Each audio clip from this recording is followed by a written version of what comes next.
Dobar dan, danas ćemo da vidimo šta se desi kada pomešate Farfortunes i kartice iz Clash Royale. Hajde da počnemo. Hvala Nikola. Sad ćemo da nastavimo sa snimanjem. Kao što možete vidjeti, ovdje imamo Žirua. On je common kartica. Ova kartica je prvo veoma opasna, ali u stvari jedna od najslabijih. Jačina 200, jačina udara 10, udarac u sekundi 0,5, čekanje na postavku 1 sekunda i brzina je jako spora. I to je bilo to što možemo da kažemo za ovog igrača Žirua. Evo ga dobri stari Suarez. On je rare kartica trupa, pa možemo da vidimo, palite ga se, on ne napada. Košta 2 eliksira.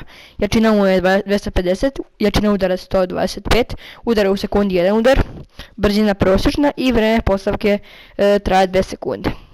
To je naš stari dobri Suarez i nije baš naivno, pa imati ga. Sljedeći na spisku jeste Jose Mourinho.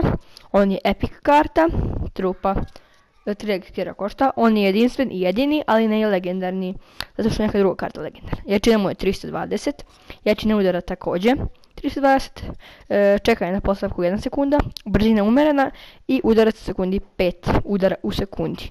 Ova karta nije baš loša, ali